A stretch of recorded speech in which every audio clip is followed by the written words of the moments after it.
করছে। এদের কাছ থেকে সাবধান থাকবেন। এই মুফতি সাহেবগুলোকে আমার খুব ভয় লাগে ভাই। মুফতি সাহেবদেরকে আমি সম্মান দিই, তারা স্কলার, তারা আমাদের ধর্মীয় বিষয়টাকে ভালো করে বুঝিয়ে দেয়, তাদের সম্মান অনেক উচ্চ পর্যায়ে।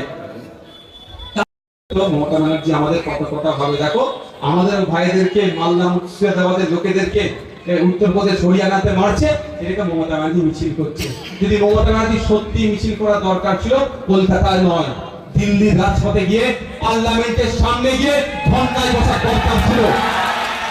এমপি আছে, আপনার এই খলিলুর রহমান সাহেবের উচিত ছিল পার্লামেন্টে ঢোকার আগে একটা অন্তত আপনার এই কি বলে পরে বলা না কি বলো প্লাকার্ডে লিখে জামালদার জঙ্গিপুর লোকসভার অন্তর্গত শ্রমিকদের উপর অত্যাচার বন্ধ করতে হবে, অন্তত সেটা মিডিয়ার সামনে সারা ভারতবর্ষের মিডিয়ায় হাইলাইট হতো।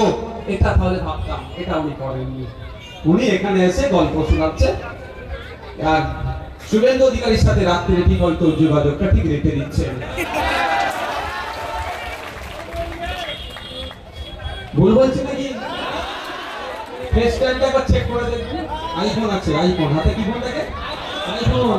ফেস টাইমটা দেখবে, সব face time to face time হয়। আর আপনারা ভাবছেন আমার লিডার একদম আমার জন্য জান দিয়ে দেবে, ওরা ডিম দেবে। যদি জান দিত অন্তত এতটুকু কথা দুটো জায়গায় কথা বলতো। প্রথম কথা, যখন মাননীয়া বললেন যে ওয়াকাফ নিয়ে গুলোগুলি করবেন না, তখন অন্তত বলতো দিদি আপনি দায়িত্ব নিয়ে মিটিং মিছিল করুন। বলার সাহস দেখাতে পেরেছেন? আমি আগেই বললাম ওদের মুখ বন্ধ থাকে। আর দ্বিতীয়, এই শামশেরগঞ্জ ধুলিয়ানে একটা ইনসিডেন্টকে কেন্দ্র করে প্রায় 500 অধিক মানুষকে অ্যারেস্ট করে এতদিন রাখা সাহসও পেত না ওদেরকে। আমি কিন্তু এখানে হয়ে কাল হয়ে ওকালতি করতে আসেনি। যারা দোষী চার্জশিট লাগাও, তাদের শাস্তির ব্যবস্থা করো। যারা দোষী, এই চন্দন দাস হরিগোবিন্দ দাসকে যারা খুন করেছে, তাদের যাবজ্জীবন ফাঁসির ব্যবস্থা করো। কি আমরা সহমত নাকি ভাই? সহমত, হাত তুলুন তো। চন্দন দাস হরিগোবিন্দ দাসকে খুন করেছে, তাদের বিরুদ্ধে আমাদের লড়াই চলবে তো নাকি? কেন এরা মানুষকে খুন করবে? চার্জশিট লাগাও, তাদেরকে ফাঁসিতে ঝুলিয়ে দাও দরকার নাই।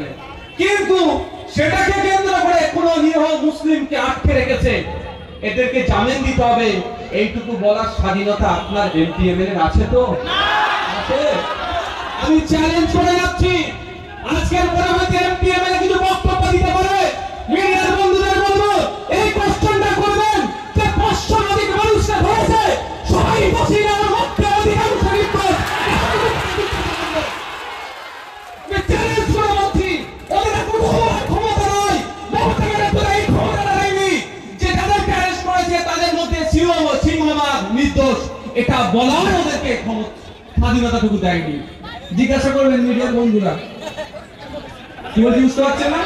আজকে আমি যাওয়ার পরে অনেক গল্প শোনাবে, এও বিজেপি সহযোগিতা করতে এসছে, অনেক গল্প শোনাবে। মিডিয়ার বন্ধুদের বলবে এতটুকু জিজ্ঞাসা করো যে 500 অধিক যে মুসলিম মানুষকে ধরে রেখেছো ওই ইনসিডেন্টকে কেন্দ্র করে, সবাই কি দোষী? আমরা তো জানি সবাই দোষী নয়। তাই এমএলএ স্যার বা এমপি স্যারের এত ক্ষমতা নয় যে এতটুকু বলার না ওর মধ্যে সবাই দোষী নয়। আমি চ্যালেঞ্জ করে